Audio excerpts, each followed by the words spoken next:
बिस्मिल्लाहिर्रहमानिर्रहीम। अस्सलाम वालेकुम। इन दिनों रूहानियत के लफ्ज़ से नाशना मैं एक छोटी सी बच्ची थी। नहीं जानती थी कि रूह और जिस्म में कोई ताल्लुक भी होता है। मैं तो इतना ही समझती थी कि बस सांस निकली और इंसान की जिंदगी का खात्मा हो गया। आलमे अरवाह क्या है, मरने के बाद दूसरी जिंदगी क्या होती है और मरने वाले का कोई ताल्लुक इस दुनिया में रहने वालों से बाकी रहता है, ये बातें तो आज भी मेरी समझ से बालातर हैं। लेकिन मेरे साथ एक ऐसा वाकया पेश आया कि उम्र भर ना भुला सकूंगी। 5वीं जमात में पढ़ती थी। घर में खुशहाली का दौर दौरा था। इस पर तरह ये कि मैं इन दिनों माँ और बाप दोनों की उम्मीदों का वाहिद चिराग थी। इकलौती होने के सबब माँ बाप का इतना प्यार मिला कि लगता था कि दुनिया की हर खुशी मेरी झोली में पड़ी है। अम्मी अब्बू के बगैर एक पल मेरे लिए गुजारना मुश्किल था। वो भी मुझको इस कदर चाहते थे कि हमारी 3 जिंदगियों का ये मुसल्लस आफ्ताब और अंजुम और महताब की मानिंद जगमगा रहा था। मेरे वालिदैन हुस्न में अपनी मिसाल आप थे। देखने वाले इन्हें देखकर चांद सूरज की तशबीह दिया करते थे। दौलत, शोहरत, आसूदा जिंदगी और शमा परवाने की तरह एक दूसरे को टूट कर चाहने वाले मियाँ बीवी हों तो जिंदगी खुशगवार क्यों करना गुजरेगी। मैं इसी पुरसुकून जोड़े की बसाई हुई जन्नत में बेफिक्री के दिन गुजार रही थी। लगता था हमारी खुशियों को कभी जवाल नहीं आएगा। दुख, परेशानी, गम के साए क्या होते हैं, मैंने कभी इनकी झलक नहीं देखी थी। हमारे पुरमसरत घर की किसी दरस में परेशानियों की हल्की सी रमक भी दाखिल नहीं हो पाई थी। अचानक एक दिन पता चला कि जंग के बादल हमारे मुल्क पर खूब घन गरज से मंडलाने लगे हैं। ये 1971 का साल था जब मेरे वालिद साहब अपने फराइज मनसिबी की खातिर बड़े अज़्म से वतन अजीज की दिफा के लिए अपना किरदार अदा करने रवाना हुए थे। जंग शुरू हुए 5 दिन गुजर चुके थे। इतने दिनों में अब्बू सिर्फ एक बार चंद मिनट के लिए हमसे मिलने घर आ सके थे। वो जब भी दुश्मन के किसी इलाके पर बमबारी करके कामयाब लौटते, फौरन इसकी इत्तला हमको फोन पर देते थे और हम खुदा का शुक्र बजा लाते थे। अम्मी और दादी हर लम्हे अब्बू की और वतन की सलामती की दुआएं मांगती रहती थी। इन दिनों जिंदगी सिर्फ अखबारात, रेडियो और टेलीविजन से इबारत थी। उस रोज अब्बू ने अलग सुबह दुश्मन के 2-3 इलाकों पर बमबारी के लिए परवाज की थी।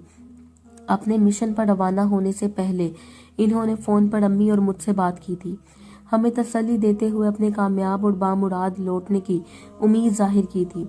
अब्बू से फोन पर बात करते करते मेरी आवाज भड़ा गई थी। तभी वो मेरी दिलजोई की खातिर बोले कि तुम एक मुहाफिज की बेटी होकर रो रही हो। वही मेरी बेटी होकर चिड़िया जैसे दिल की मालिक कैसे हो सकती हो। ज्यादा परेशान ना हो, अपने मिशन को मुकम्मल करते ही मैं फौरन तुम्हारे पास आ जाऊंगा और नाश्ता हम साथ करेंगे। अब्बू की इस बात ने सचमुच मेरे सहमे हुए दिल को ढारस दी और बेचैनी के से इनकी आमद का इंतजार करने लगी। लम्हों पर मुहीत इंतजार की ये कठिन घड़ियां सदियां सी होकर मुझे काटे न कट रही थी। घंटा, 2 घंटे, 3 और 4 घंटे गुजर गए।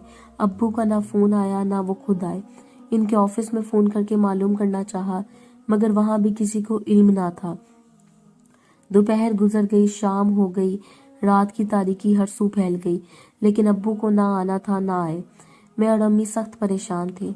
बार बार इनके ऑफिस फोन करते, कुरान पाक की जितनी सूरतें याद थी दिल ही दिल में इनका विर्द करते हुए इनकी सलामती की दुआ करते रहे।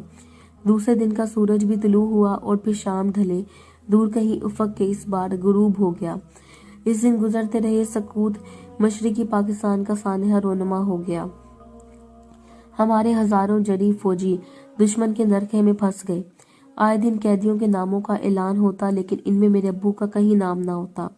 शहीद होने वालों की सरकारी तौर पर इतलात इनके घरों को भेजी जा रही थी। जिस जिस घर में शहादत की इतला पहुंची वहां कहराम मच जाता।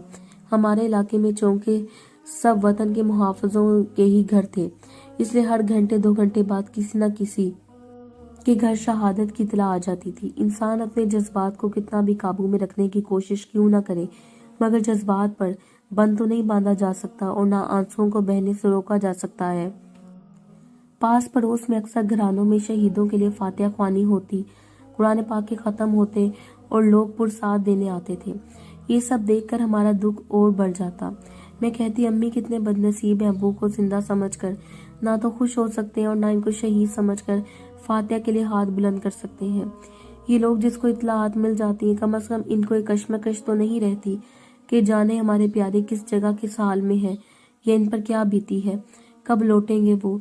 इनकी शहादत पर सब्र कर लेते हैं, मगर हमारी गुमगो की कैफियत तो बस जीने और मरने वाली थी।